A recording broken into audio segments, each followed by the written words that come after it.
안녕하세요. 한국국제학교 10학년 학생 여러분들, 작년에 이어서 제가 여러분들의 사회를 다시 가르치게 되었습니다. 우리 수업 시간에 무엇에 관해서 배울지, 왜 사회라는 과목 대신 통합사회라고 하는 과목이 생겼는지, 그리고 어떻게 수업을 할 것인가에 대해서는 잘 얘기했죠.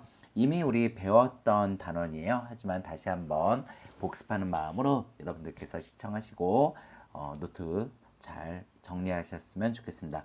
이번 시간에 배울 것은 인간 사회 환경을 보는 여러 가지 관점 중에서 두 가지 시간적 관점과 공간적 관점을 배워보도록 하겠습니다.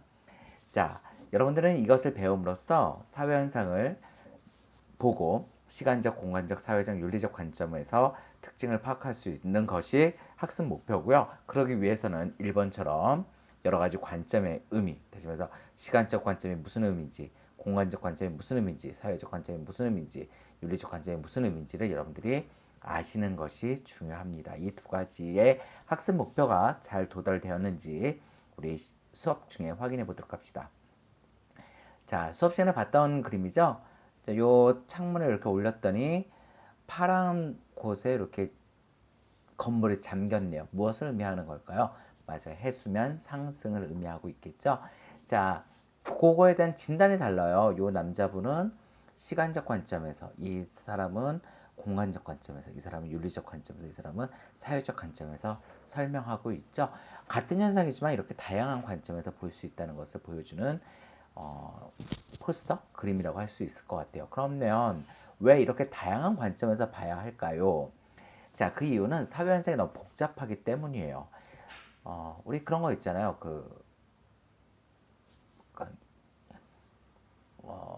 어떤 드라마 같은데 잘 나오는 거, 그건 너답지 않아. 그러면은 나다운 게 뭔데? 뭐 이런 거 있잖아요. 네가 나에 대해서 뭘 알아? 이러잖아.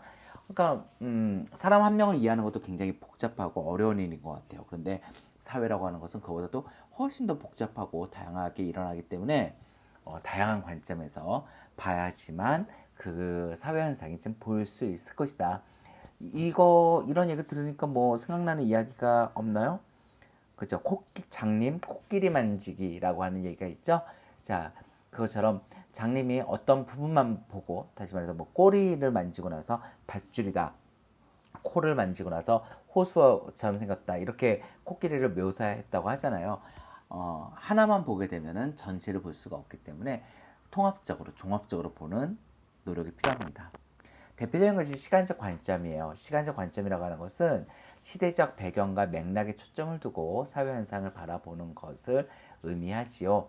한국 사회가 지금의 모습을 갖기까지는 우리 조상들이 한국 사회에서 어떠한 과정을 거쳐서 나라를 만들고 이 사회에 지금까지 왔는가를 봐야지만 그 한국 사회의 모습을 볼 수가 있겠죠. 따라서 오늘날 인류의 정신적, 물질적 토대를 알 수 있습니다. 그렇기 때문에 시간적 관점이 중요한 것이겠죠. 아까 말한 것처럼 네가 나에 대해서 뭘 알아? 내가 어떻게 살았는지 네가 알기나 해? 이런 말 많이 하잖아요. 그러면 그 얘기가 뭐죠? 지금의 나를 알려면 내가 어떻게 살아왔는지를 네가 알아야 한다는 뜻이잖아요. 마찬가지로 지금의 우리의 모습을 보려면 그 과거를 봐야지 지금의 사회 현상이 일어나는 이유를 알 수 있고 앞으로 어떻게 변화할 것인가를 예상할 수 있겠죠. 베트남을 이해하기 위해서 제일 좋은 케이스는 중국인 것 같아요. 중국과 베트남은 마찬가지로 공산주의 사회였고요. 또 개방을 하게 되었고, 그리고 나서 자본주의 사회가 이렇게 되어가면서 경제 성장이 막 일어나고 있죠. 앞으로 베트남 경제가 어떻게 될 것인가를 보려면 과거에 중국이 어떻게 발전해 왔는가를 보면은 알 수가 있겠죠. 이러기 위해서 우리는 시간적 관점이 필요한 겁니다. 자, 공간적 관점이라고 하는 것은 인간 생활과 사회 현상을 위치와 장소라고 하는 공간적 특징, 또 분포 유형과 형성 과정, 이동과 네트워크, 거기에 들어있는 사람들 간의 관계들, 이런 것을 공간적인 맥락에서 설명하려고 하는 거예요. 한 지역의 특성과 여러 지역 간의 유사점과 차이점을 알 수가 있겠죠. 예를 들어서 베트남 북부와 베트남 남부는 비슷한 면도 있지만 상당히 다른 면들도 있겠죠. 또 하노이와 호치민을 비교한다던가 각 지역이 네트워크를 형성하여 어떻게 상호작용하는지와 다시 말해서 하노이는 정치적인 중심지, 호치민은 경제적 중심지, 다낭은 새롭게 떠오르는 뭐 중부 도시, 이 세 도시가 어떻게 상호작용하는지, 이에 따른 지역 변화가 어떻게 되고 있는지 그것을 알아야지만 우리는 베트남을 이해하기가 쉽겠죠. 자, 이 두 가지 관점 잘 기억해 보도록 합시다. 요 그림은요, 네덜란드 풍차예요. 그냥 낭만스럽게 보이는 이 풍차가 왜 중요할까요? 바로 네덜란드는 해수면이 낮아서 땅을 만들기 위해서 바닷물을 빼야 됐어요. 바닷물이 자꾸 들어오면 바닷물을 빼줘야 됐거든요. 자, 이러기 위해서 큰 날개를 단 풍차를 세우게 되었고 그것이 명물이 됐죠.